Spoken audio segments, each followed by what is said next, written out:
નમસ્કાર દોસ્તો, હું આપનો મિત્ર દિનેશ કણેત આપ સર્વનું હાર્દિક સ્વાગત કરું છું આપના પોતાના સૈયારા પ્લેટફોર્મ કણેત ગાઈડન્સ પર. દોસ્તો, ગઈકાલથી એસટીઆઈના જે 80 દિવસનો પ્રોગ્રામ હતો એ આપણે દિવસ 1 જોયો છે. આજે દોસ્તો આપણો દિવસ બીજો છે.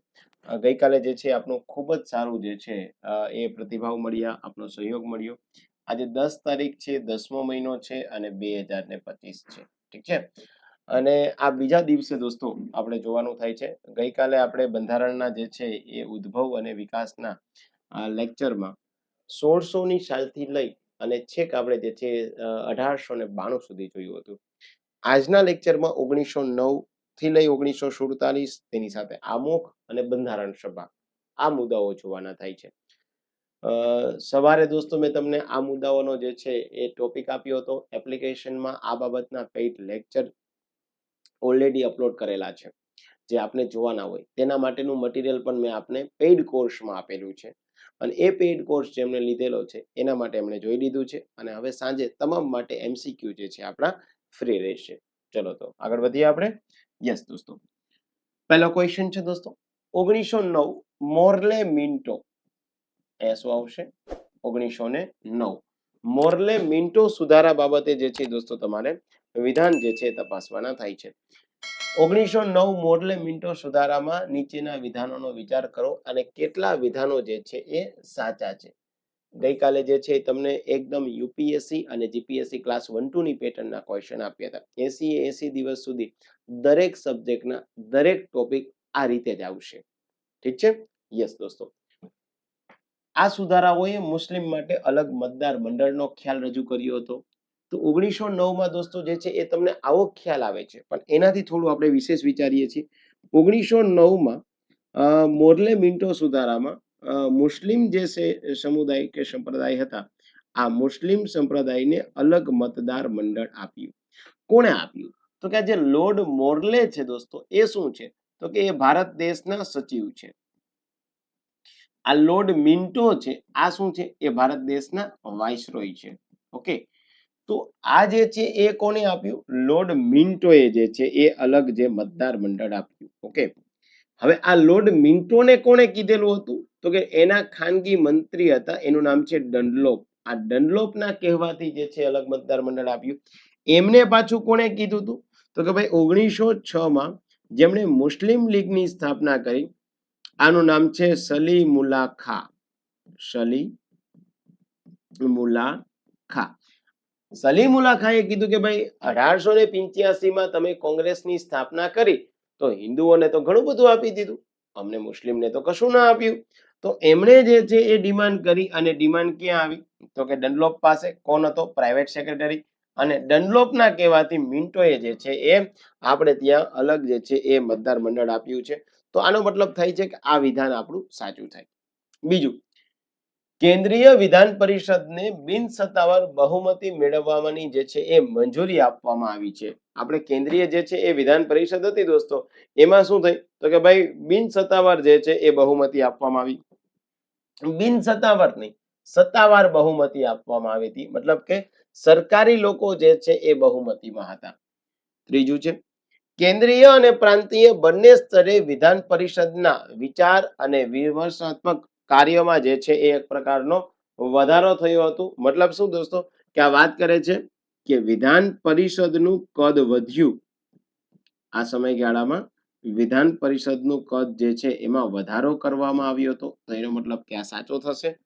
તો પહેલું સ્ટેટમેન્ટ અને ત્રીજું સ્ટેટમેન્ટ, હવે આપણે કયા સ્ટેટમેન્ટ સાચા છે એવું નથી પૂછ્યું, મેક ઇટ શ્યોર કેટલા વિધાન સાચા છે એવું પૂછ્યું છે. તો આપણા 1 અને 2 વિધાન સાચા છે. તો અહીંયા માત્ર શું આવશે દોસ્તો? તો કે ભાઈ 1 વિધાન સાચું નથી, 2 વિધાન સાચા છે, ત્રણેય જે છે તો આપણા સાચા નહીં થાય. તો આ તમારે આ યાદ રાખવાનું થાય. તો આજનો જે છે એ આ પહેલો ક્વેશ્ચન મસ્ત મજાની રીતે થઈ ગયો છે. રોજના દોસ્તો તમને 10 ક્વેશ્ચન હું આપીશ અને અંદાજિત જે છે એના કલાકો 30 થી 40 મિનિટનો અંદાજિત લેક્ચર રહેશે આપણે, હે ને? કારણ કે 10 ક્વેશ્ચનમાં હું 10 મિનિટમાં પૂરું નહીં કરતો. કારણ કે જો આવો ક્વેશ્ચન છે તમને 2-5 દિવસ 10 દિવસ સારા કન્ટેન્ટ સાથે તમે તૈયારી કરશો ને દોસ્તો, તમે ખુદ કોન્ફિડન્ટ થઈ જશો કે ના ભાઈ આવું કન્ટેન્ટ હોય તો ડેફિનેટલી પાસ તો થઈ શકાશે, એમાં કોઈ ચિંતા નથી, હે ને? એટલે હું તમને કહું છું દોસ્તો, તમે એમસીક્યુ ત્યારે જ રમો જ્યારે તમે પ્રોપર માત્રામાં તમારી જોડે કોન્ટેન્ટ આવી ગયું હોય. બીકોઝ જો વિધાઉટ તમારી પાસે જે છે કોન્ટેન્ટ હશે અને તમે પ્રિપેરેશન ચાલુ કરશો ને દોસ્તો, તો તમને કોન્ફિડન્સ લેવલ બિલ્ડઅપ નહીં થાય. કોન્ફિડન્સ લેવલ બિલ્ડઅપ નહીં થાય તો એ પરીક્ષામાં આપણને ધારી સફળતા નહીં મળે. અન્યથા હું તમને ડેફિનેટલી કહું છું દોસ્તો કે આપ સારા વેમાં સારા ગાઈડન્સ સાથે પ્રિપેરેશન કરો, આપને સફળતા મળે જ, કોઈ શંકા નથી. ઓકે, બીજું છે ભારત સરકાર અધિનિયમ 1919 ના સંદર્ભમાં નીચેનામાંથી અગેન પાછું પૂછ્યું છે કે કેટલા વિધાન જે છે એ આપણા સાચા છે. ઓકે, હવે જુઓ ત્યાં તેણે કેન્દ્રીય વિધાન પરિષદમાં સરકારી બહુમતી જાળવી રાખી, પરંતુ પ્રાંતીય વિધાન પરિષદોને બિનસત્તાવાર બહુમતી જે છે એ રાખવાની મંજૂરી આપી. કેન્દ્ર સરકારમાં દોસ્તો જે છે એ આપણે ત્યાં જાળવી રાખી, પણ પ્રાંતમાં જે છે બિનસત્તાવાર બહુમતી જે છે જાળવી રાખવી ના. જો કેન્દ્રમાં બરાબર છે, પરંતુ જે છે પ્રાંતમાં જે છે સત્તાવાર બહુમતી જાળવી રાખવી, બિનસત્તાવાર નહીં, તો આનો મતલબ થાય આ બાબત ગલત થઈ જાય. 1919 ના કાયદામાં પહેલીવાર વાઇસરોય અને ગવર્નરની એક્ઝિક્યુટિવ કાઉન્સિલમાં ભારતીય લોકોનો જે છે એ સમાવેશ થયો. નહીં, 1919 નહીં દોસ્તો, અહીંયા શું આવશે? 1909 નો જે કાયદો હતો, હે ને?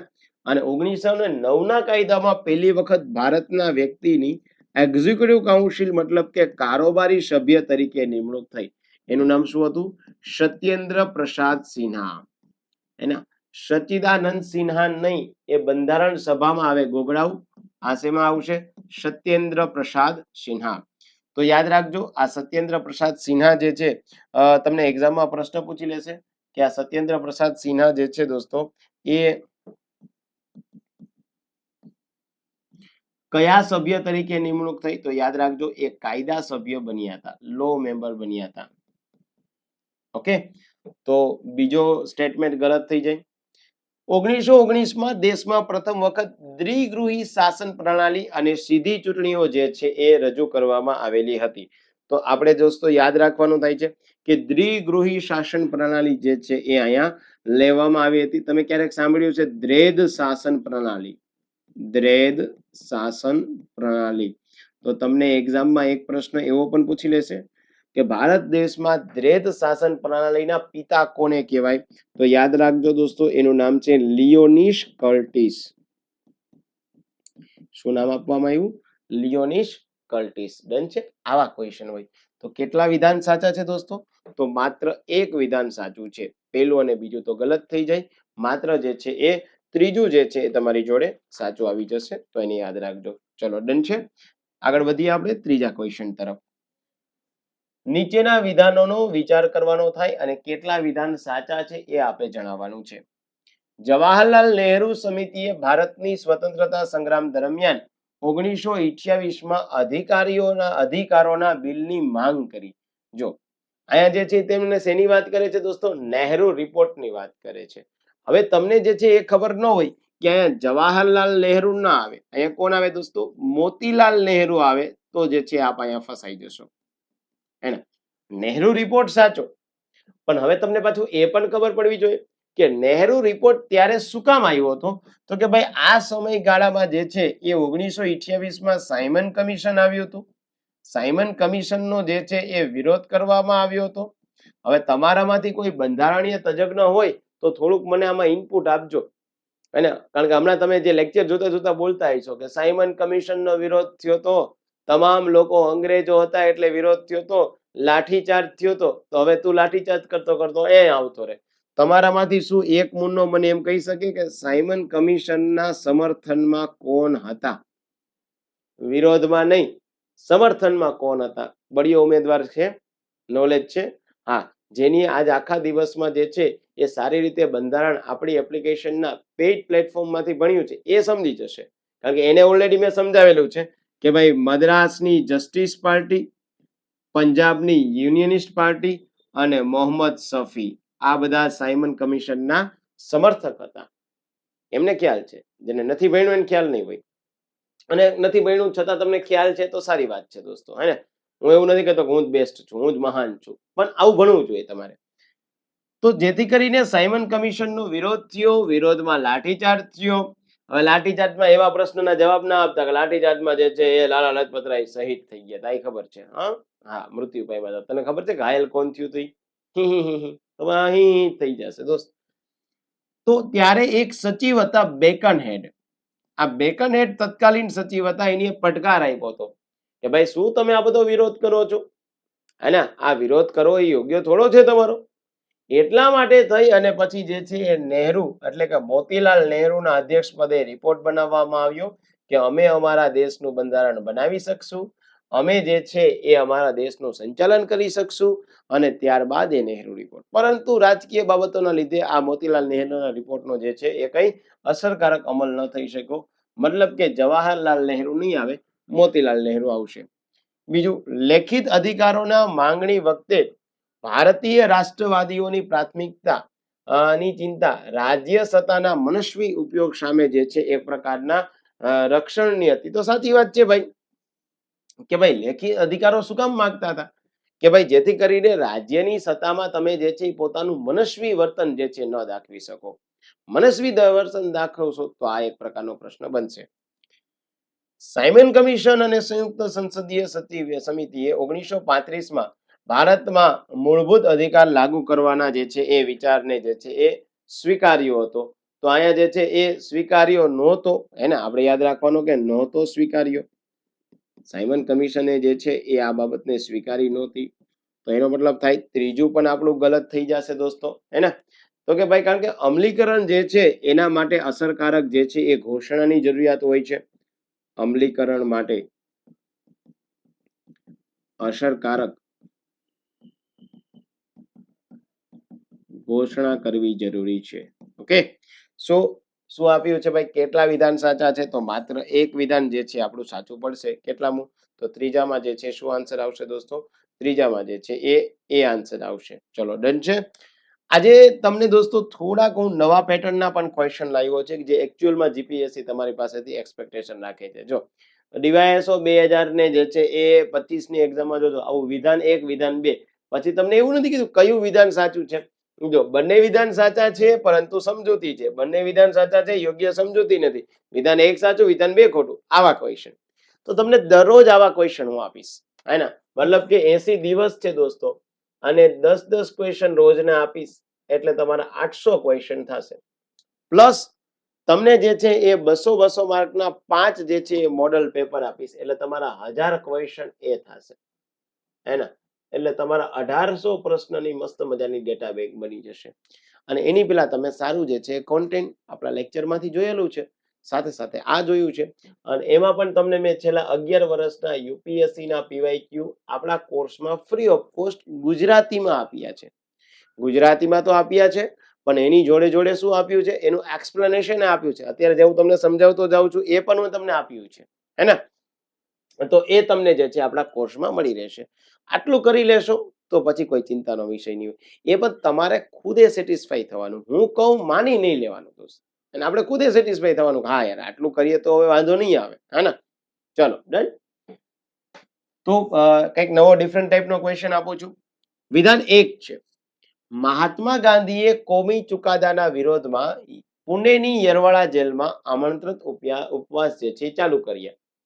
તો મહાત્મા ગાંધીએ જે છે એ આ યરવાડા જેલ ક્યાં આવશે દોસ્તા? પૂના ખાતે આવશે. એમાં જે છે એ એમણે પોતાના ચાલુ કર્યા હતા એક પ્રકારના ઉપવાસ. તો આ વસ્તુ જે છે એ સાચી છે. કારણ શું દોસ્તો? કારણ કે દોસ્તો આપણે ત્યાં 1930, 1931 અને 32માં ગોળમેજી પરિષદ જે છે એનું આયોજન થયું હતું, રાઉન્ડ ટેબલ મીટિંગ. આ રાઉન્ડ ટેબલ મીટિંગ જે છે એમાં આપણે ત્યાં રામસ મેકડોનાલ્ડ હતા જે પીએમ હતા અને એમણે જે છે એ આયોજન કર્યું હતું. પહેલી બેઠકમાં તો કોઈ ગયું નહીં. ત્યારબાદ બીજી બેઠકમાં જવા માટે ગાંધી ઇરવિન કરાર થયા. ગાંધીજી અને આંબેડકર સાહેબ વચ્ચે જે છે એ વૈચારિક મતભેદ થયા. ગાંધીજી જે છે પરત આવી ગયા, ઉપવાસ આંદોલન ચાલુ કર્યું. કારણ કે જ્યાં જે છે એ કોમી ચુકાદો જે છે લોન્ચ કરવામાં આવ્યો હતો. અને પછી જે છે ગાંધીજી અને આંબેડકર સાહેબ વચ્ચે જે છે એ પુના કરાર થયા. ઠીક છે? તો પૂના કરાર એટલે શું કામ? કારણ કે પૂના ખાતે જે છે ગાંધી આંબેડકર કરાર જેને કહેવાય પૂના કરાર. તો આ વસ્તુ જે છે એ સ્ટેટમેન્ટ પ્રમાણે સાચી થાય. વિધાન 2 વાંચો. કોમ્યુનલ અવોર્ડ હતો, એનાથી મુસ્લિમો, શીખો, ઇન્ડો ખ્રિસ્તીઓ, એંગ્લો ઇન્ડિયન, યુરોપિયન માટે અલગ મતદાર મંડળ ચાલુ રહ્યા, પણ તેને દલિત વર્ગો સુધી જે છે એ વિસ્તૃત પણ જે છે એ કરી દેવામાં આવ્યું હતું. તો અહીંયા દોસ્તો જે છે એ આપણું બીજું સ્ટેટમેન્ટ પણ જે છે એ સાચું થાય, કારણ કે દોસ્તો જે છે એ આપણે ત્યાં પછાત વર્ગ જે છે એને ડેવલપ કરવા માટેની જે છે એ વસ્તુઓ હતી. હવે સમજો, જો બંને વિધાન સાચા છે એટલે અહીંયા વિધાન 2 જે છે એ ખોટું. આ સ્ટેટમેન્ટ મારું, આ ઓપ્શન ગલત થઈ જાય. તો વિધાન 1 સાચું નથી, એ પણ હું અહીં ગલત થઈ જશે. ડન છે. હવે આપણે એ અને બી બે માં જે છે એ ક્યાંક કન્ફ્યુઝન થાય. જો અહીંયા શું છે, વિધાન 1 વિધાન 2 બંને સાચા છે, તો ઓકે ચલો. વિધાન 2 એ વિધાન 1 માટેની સાચી સમજૂતી છે. હા, કારણ કે દોસ્તો જે છે એ શું થયું, તો કે ભાઈ બાબા સાહેબ આંબેડકરે એવું કીધું કે ભાઈ દલિત વર્ગ માટે આપણે કંઈક જે છે એ આપવું જોઈએ, જેથી કરીને પછાત વર્ગના લોકો પણ જે છે એ બીજી કોમ્યુનિટીની સમકક્ષમાં ડેવલપમેન્ટની ગતિવિધિઓ સાથે જે છે એ આગળ વધી શકે. તો સાચી વાત છે કે ભાઈ બીજું સ્ટેટમેન્ટ છે એ પહેલા સ્ટેટમેન્ટ માટે એક પ્રકારની સમજૂતી છે. તો આપણું જે છે એ બી ઓપ્શન એ ગલત થઈ જાય. તો રાઈટ આન્સર શું આવી જશે દોસ્તો? ચોથામાં જે છે તમારો રાઈટ આન્સર એ આવી જશે. ડન છે. આવી રીતે ક્વેશ્ચન હોય એટલા માટે દોસ્તો હું તમને એકદમ આહિસ્તા આહિસ્તા, સ્લોલી હળવે હળવે રામજી મારું ગાડું ચલાવો અને એસટીઆઈ સુધી પહોંચાડો. પહોંચી જશો, કોઈ ચિંતા નથી.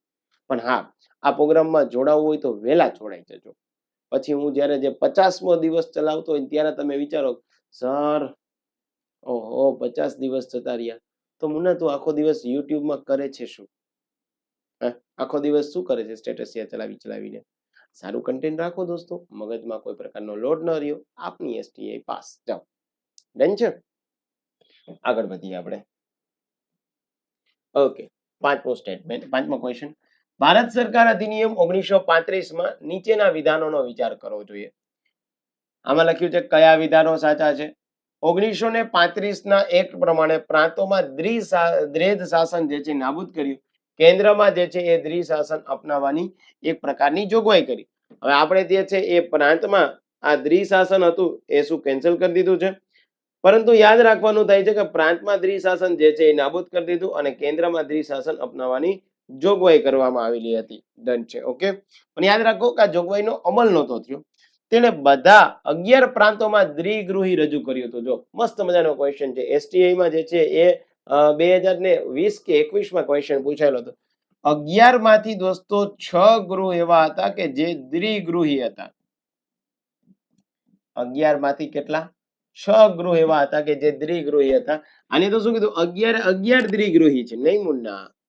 ઓકે, ભારત સરકાર અધિનિયમ 1858 દ્વારા સ્થાપિત ભારતીય પરિષદને જે છે એ અહીંયા આપણે નાબૂદ કરી દેવામાં આવ્યું હતું. તો રાઈટ આન્સર તો સાચો જ છે દોસ્તો, કારણ કે ગવર્મેન્ટ ઓફ ઇન્ડિયા એક્ટ, આ ગવર્મેન્ટ ઓફ ઇન્ડિયા એક્ટ જે 1858 હતો એને રિપ્લેસ કરી અને 1935 નો એક્ટ લાવવામાં આવ્યો હતો.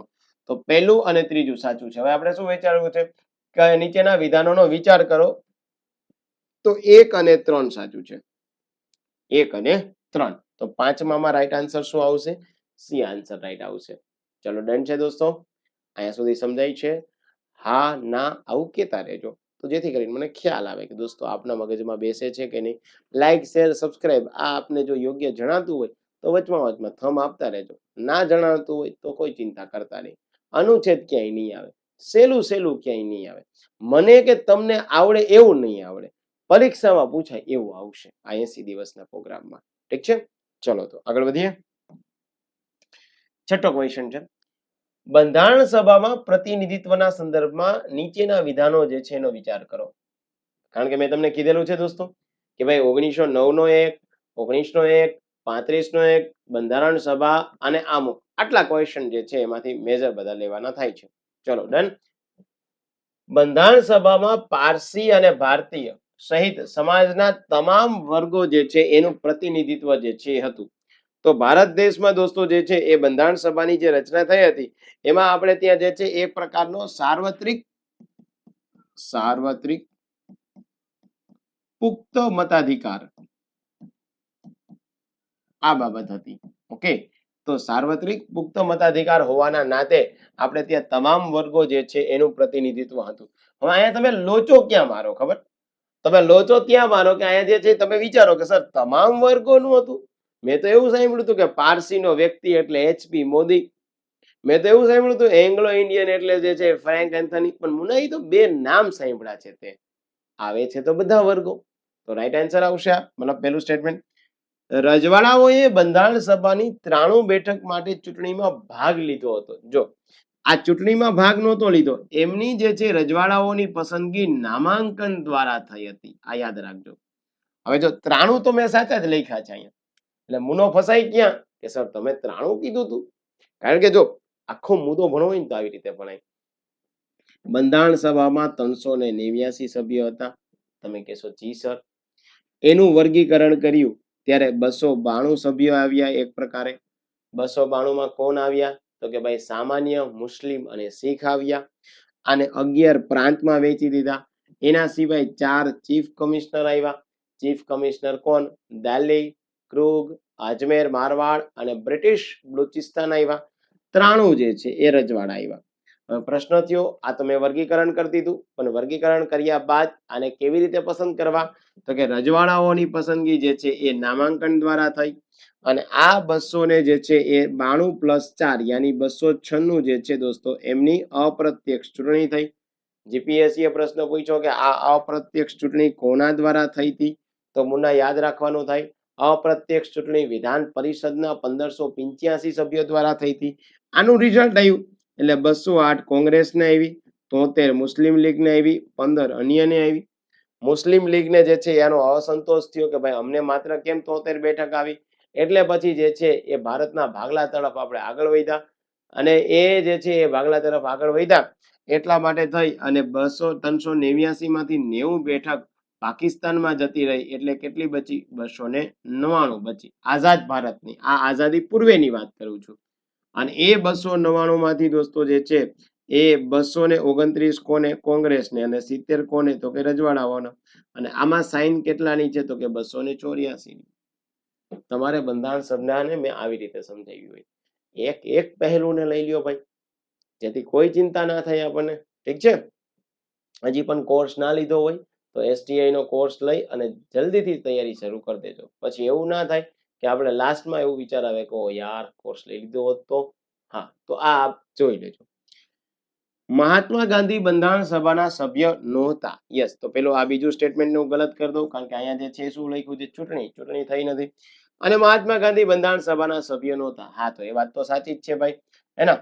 તો કેટલા વિધાનો જે છે એ સાચા છે? તો માત્ર 2 વિધાનો સાચા થઈ જાય, હેના? તો છઠ્ઠામાં દોસ્તો જે છે એ આન્સર શું આવી જશે તો કે છઠ્ઠામાં જે છે એ તમારો આન્સર આવી જશે બી. ઓકે, આગળ વધીએ.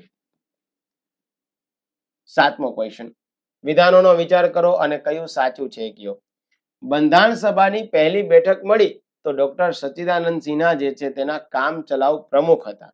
સ્ટેટમેન્ટ પહેલું છે દોસ્તો કે બંધારણ સભાની જે છે એ પહેલી બેઠક મળી ત્યારે તેમના જે છે એ પ્રમુખ કોણ હતા? કામ ચલાઉ. યસ, સચ્ચિદાનંદ સિન્હા. આ તો તમને બધાને ખબર છે. આપણે સચ્ચિદાનંદ સિન્હાને એટલા માટે રાખ્યા હતા કારણ કે વન ઓફ ધ સિનિયર હતા. આ શું હતા દોસ્તો? વન ઓફ ધ સિનિયર હતા. એટલે પણ આમના નામનો પ્રસ્તાવ કોના દ્વારા રાખવામાં આવ્યો હતો? આવું હું તમને પ્રશ્ન પૂછું તો ગૂગલ કરશો કે ડાયરેક્ટ આન્સર આપશો? આ ગૂગલ કરશો કે ડાયરેક્ટ આન્સર આપશો?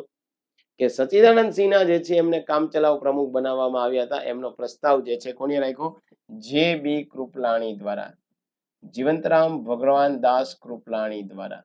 યસ, તો આ બાબત સાચી થઈ જશે દોસ્તો.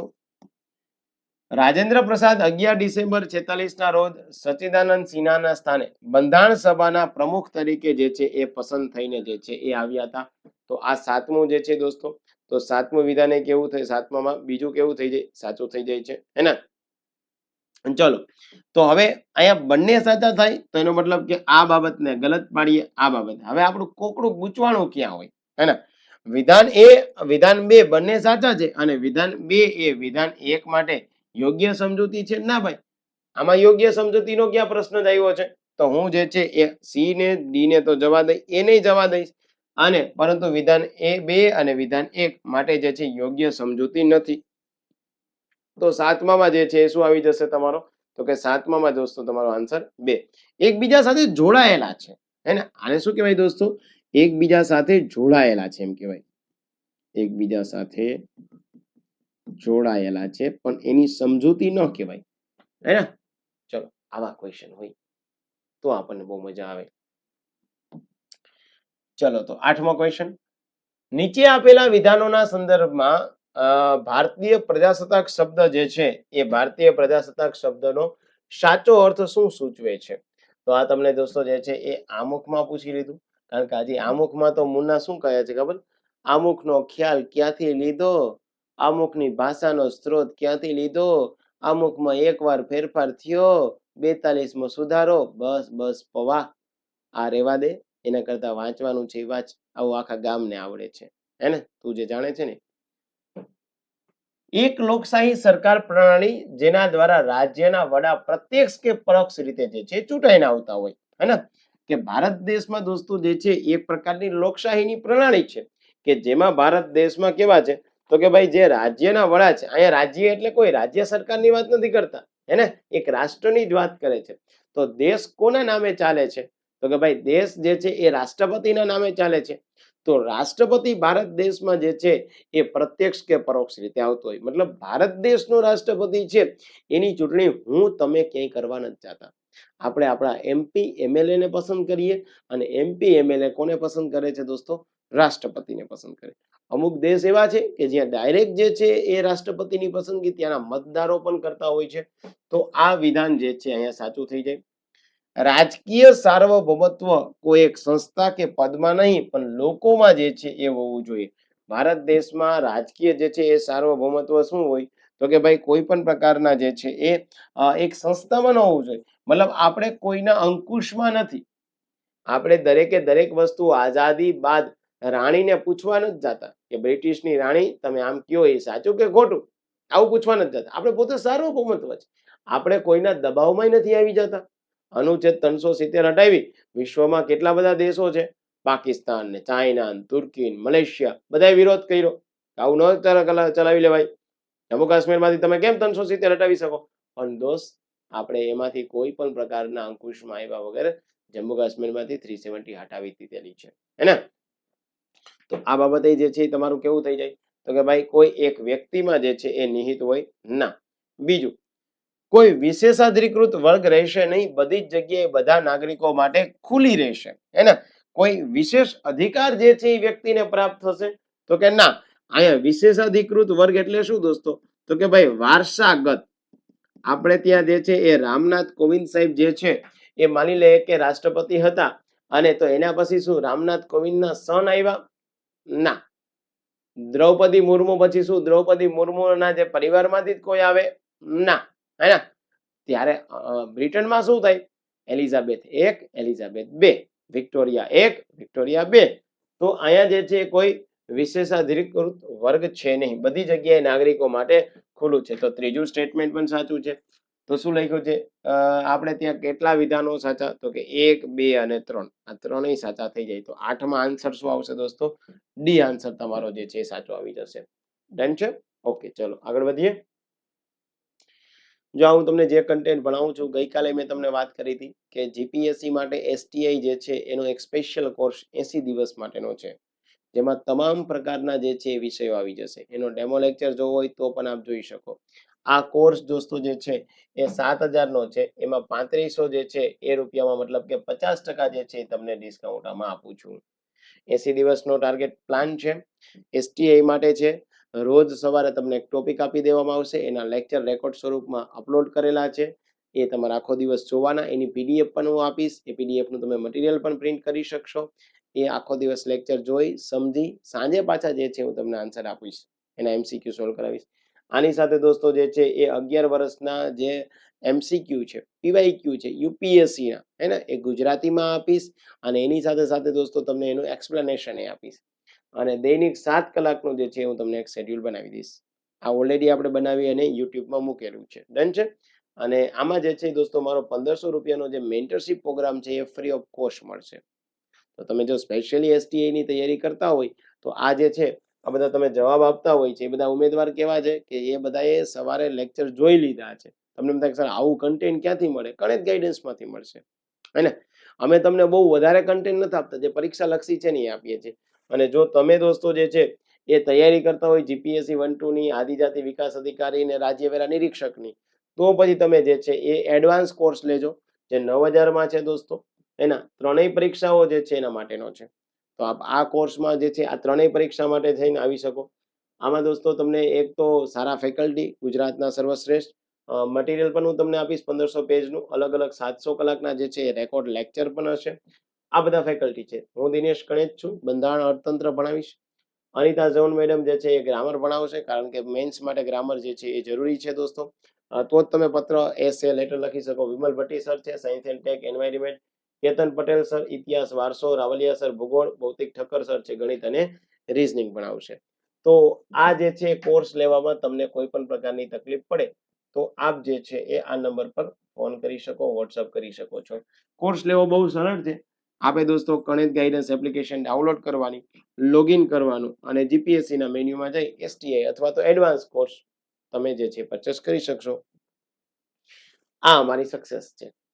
અત્યાર સુધી દોસ્તો જે છે એ આસિસ્ટન્ટ મેનેજર, એસસીએફ આમાં પૂરતા પ્રમાણમાં આપણે જે કરાવ્યું છે એમાંથી બેઠા ક્વેશ્ચન પૂછાયેલા. આવું પણ વિશ્વાસ નહીં કરવાનો. તમારે જે છે જવાનું ક્યાં? ગણિત ગાઈડન્સ યુટ્યુબ ચેનલમાં, એમાં પ્લે લિસ્ટમાં જવાનું. માત્ર પોકળ વાતો નહીં, સચોટ દાવા સાથે પ્રૂફ આપ્યા છે કે ભાઈ આવા જ ક્વેશ્ચન, આ ક્વેશ્ચન આપ્યો હોય અહીંયા પ્રૂફ આપ્યું હોય. ઠીક છે?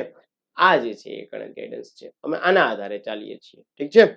ચલો તો 9મો ક્વેશ્ચન છે, ભારતીય બંધારણની પ્રસ્તાવનાના સંદર્ભમાં કયું વિધાન જે છે એ સાચું છે?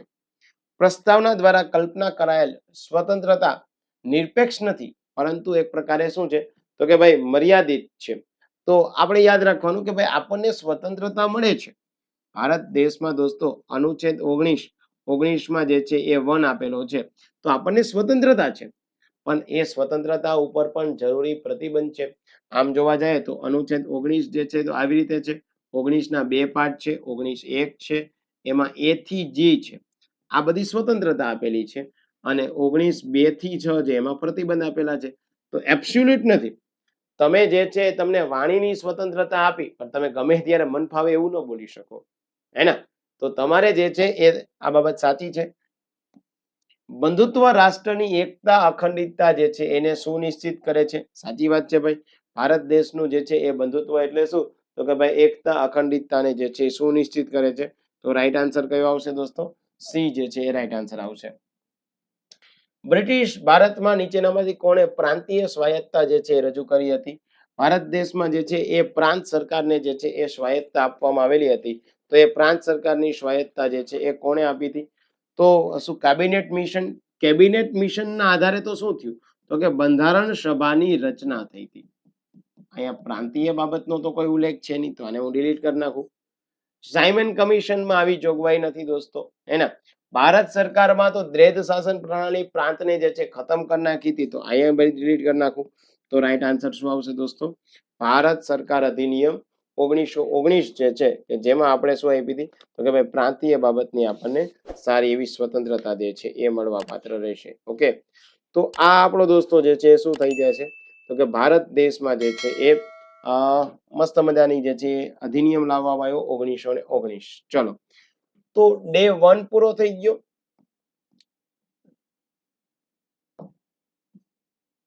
નવ તારીખે. ઓકે, ડે 2 પૂરો થઈ ગયો છે આજે 10 તારીખે. આવતીકાલે દોસ્તો જે છે એ ડે 3 હશે 11 તારીખે. ઠીક છે? અને એમાં જે છે એ ભારત દેશમાં સંસદીય રચના, સંસદના લેક્ચર ઓલરેડી અપલોડ થયેલા છે. સંઘનું માળખું જે છે એ કરવું આપના માટે ખૂબ જ અતિ આવશ્યક છે. તો આ સંઘનું માળખું અને એમાં પણ સંસદમાં રાજ્યસભા લોકસભાની રચના, અનુચ્છેદ નહીં આવે ક્યાંય પણ. ક્વેશ્ચનનું લેવલ હવે આવું જ આવશે. 2 દિવસ તમે જો ક્વેશ્ચન જોતા હશો, અટેન્ડ કરતા હશો તો આપને ખબર પડી ગઈ હશે. ઠીક છે? ચલો તો આવતીકાલે સવારે હું તમને આનું મટીરિયલ આપી દઉં છું. પણ પેઇડ સબસ્ક્રાઇબર માટે મટીરિયલ મળશે. એનો વિડીયો લેક્ચર પણ મેં અપલોડ કરેલા છે. માત્ર મટીરિયલ નહીં મળે, હે ને? એટલે આવી જે છે ઇન્ક્વાયરી નહીં કરતા માત્ર મટીરિયલ મળશે ના દોસ્તો. આવી તો ઘણા જે છે પુસ્તકિયા રખડે છે. કારણ કે વિડીયો લેક્ચર જોવો તો તમને કોઈક સમજાવે દોસ્તો, તો ખબર પડે કે આવું આવું કરાય. તો આવતીકાલે પાછા જે છે મળીએ છીએ. આપણને જો યોગ્ય જણાતું હોય કે ભાઈ આમાં લેક્ચર મને મજા આવે છે, સારું કોન્ટેન્ટ મળે છે, તો આપ લાઈક શેર સબસ્ક્રાઇબ કરી શકો. ઠીક છે, આવજો, bye bye, C yeah, thank you very much દોસ્તો.